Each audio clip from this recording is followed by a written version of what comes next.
Hey everyone, this is Sam Bell from RealEstateInvestingRiches.com, and today we're going to talk about what I keep hearing a lot of investors saying. The real estate market sucks right now, and they need money to do their rehab deals. So where the heck are you guys going to get it from? Well, keep watching, and we're going to discuss not only where to get it, but how to get it. So keep on watching. Hello, this is Sam Bell of RealEstateInvestingRiches.com, and today we're going to talk about getting the financing that we need to go ahead and do these foreclosures that we discussed previously. Now, pretty much, you want to have a good starting point, and you want to know what you're looking for. You need to know what your cash reserves are. How much money can you afford to pay out in points? Generally, where I would start at, especially if you're a new investor, is go down to your local Real Estate Investors Association, talk with some of the people that's been doing the business for a while and that have an understanding and may be familiar with some of the hard money lenders in that area.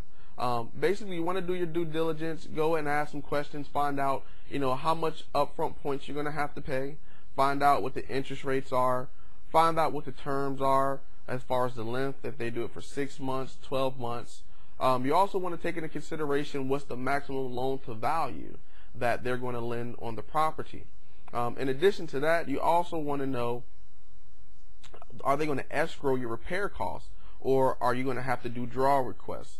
Every hard money lender has their own different programs. Everyone does it differently. So these are very, very key points that you want to ask. And also ask other investors, what has their experience been? How good are the hard money lenders? Do they pay on time? Do they stall out? Have they ever ran out of money? Are they a small firm? Are they a large firm? These are very key components that you want to make sure that you know before you get into a deal with a hard money lender. Not all hard money lenders are created equal. They all have their own different programs and strategies, like I said before. So you want to make sure that you do your due diligence up front. Now, once you identify a hard money lender that you feel comfortable with, you're comfortable with their points, you're comfortable with their interest rates and their terms, as well as you're comfortable with their history in the marketplace, as well as how they've been dealing with other investors, then you're ready to pull the trigger. And basically, just to give you a general rule of thumb, 3 to 5 points is the norm. In some markets, they charge 7 to 10. If you can't get it between 3 to 5, I wouldn't deal with them. Interest rates, anywhere between 13 to 15%. When you start going above that, in my opinion, it's a little high, and I think you can do better. Generally, 6 to 12 months terms are the norm. Most hard money lenders will work on draws. They will incorporate it into the purchase price. However, they will not allow you to pull that money out at closing when you purchase the home. It will have to be over a period of time as the repairs are done. Some hard money lenders, they will give you a good chunk of money to start the repairs up front. But most people, they want to see that you have some skin in the game. And what I mean by that is that you have a financial commitment to see the deal go through. So, once you identified a hard money lender and you're cool with all their terms, go ahead, submit the contract to them. And generally, the way that they're going to move is they're going to go out, take a look at the property, make sure that it fits their parameters as far as the maximum loan to value that they're willing to lend on the property. And most hard money lenders lend anywhere between 60 to 65% minus the repairs. Okay. Some hard money lenders will go higher than that. But for the most part, you want to make sure that you're getting your houses at 50 cents on the dollar or below anyway. So that really should not be an issue. As far as repairs are concerned, it really depends upon what your exit strategy is.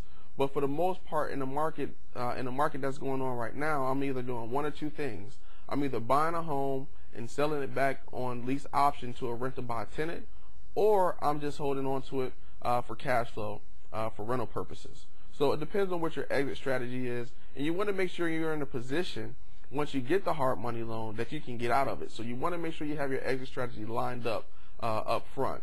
And some hard money lenders will ask you these questions, so you want to be prepared to answer them for you and be able to give them good information as to how you're going to get out of that loan. Because what they don't want to do is tie up their money for 12 months and they can't get it back. Then they have to foreclose and take the property back. You don't want to go through all of that. So you want to make sure that you have everything lined up, ready to go. An organized game plan is the best way to attack real estate investing. You have a lot of individuals that just say, go out there and do it. And I agree. You want to take action. You do not want to stand on the sidelines contemplating and analyzing. However, you do want to make sure that you have a clear, concise plan of attack prior to you pulling the trigger. And it doesn't take that long to formulate. You just need to look at your current situation, look at your finances, see where you are, what you can or cannot afford, and what you're comfortable with. And if you're comfortable with getting into a deal, you're comfortable with putting the 5-7% down, and you can maintain the payments with the higher interest rates, as well as have reserves to continue to make those payments while the property is being prepared, then you should be fine. I do not recommend, if you're losing your last little bit of money just to get into a deal because you want to do real estate. My suggestion is you take that money and invest in your education, so that way you can learn where to go get more money, so when you do a deal, you're prepared and ready to move forward with it. Well, once you've taken care of all of that, you identified it, they've identified the property, everything is pretty much cool as far as your LTV is concerned, then you want to make sure that all the paperwork is taken care of, which they generally will handle. And also I recommend that you also get a subject to appraisal. Now, most hard money lenders will do this up front, but I suggest you also get your own subject to appraisal. And the way things are in the marketplace now, banks are very, very conservative. So you want to find out realistically what the bank will lend you on that property. Not necessarily what the comps are going for, but what the banks are willing to do. And some of the best ways to do that is to find an appraiser that are doing BPOs or appraisals for banks, okay?